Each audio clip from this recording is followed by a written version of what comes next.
Now, money management. What is money management about? Money management focuses on what portion of the total available capital you have should be invested. So you have capital amount X because you have savings, maybe you have something on your cash account, you have a prop trading account, you have an amount of capital, and how much of that capital should be invested in the markets or different strategies at one time. You need to define this. So you have different strategies. Maybe if you only have one strategy, do you allocate 100% of your capital in the strategy? Or do you say, okay, I do take 40% and use it for passive investing?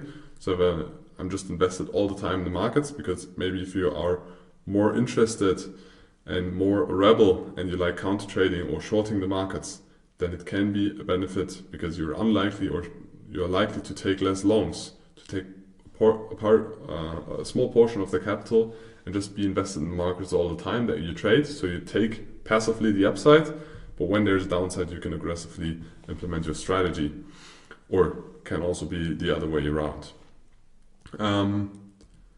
So how much should you risk per trade? So how many trades in general do you do, but also how much do you risk per trade that you do in the markets, and how do you limit losses and preserve your capital in general? So for that, you need to know your hit rate. How often, if you shoot 10 times, how often do you hit the target? It is very important to do that risk calculation, because the lower the hit rate, the lower you should risk per trade, because otherwise the drawdowns are going to be very big and the influence on your psychological or emotional stability will be huge. Secondly, you should know your risk to reward ratio. So how much do you risk in a trade idea, and how much is the potential profit you get from, and how much capital you have to trade with. A lot of people ask, very often people come and ask, how much, or is this individual stock a good investment now, or is it a good trading decision for the next 3 months? And then the first question I always ask is, how much capital do you have? What's the capital size you invested in that trading decision or in that asset class in general? Because if you divide your assets and you invest in different things, or you own a house is also an investment, or a car, or a watch, all of those are investments.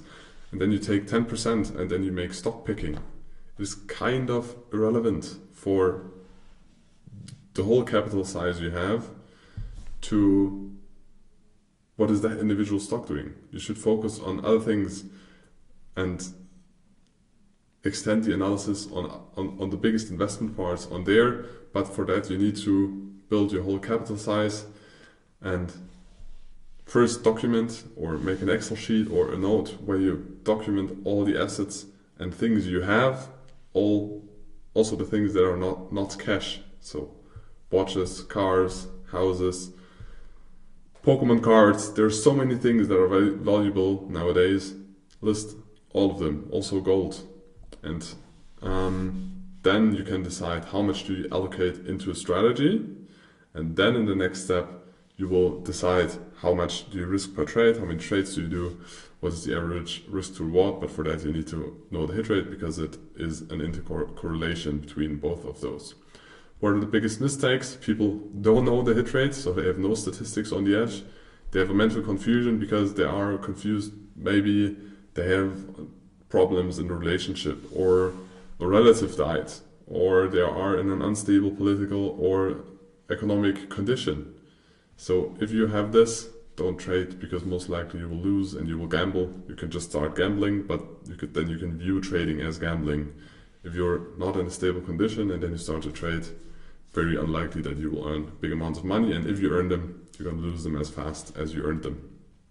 And a lot of people also have too low capital size. If you don't have enough capital, you need to gamble and you need to take very high risks to make a living out of this. And I think in most cases, a lot of people should not trade.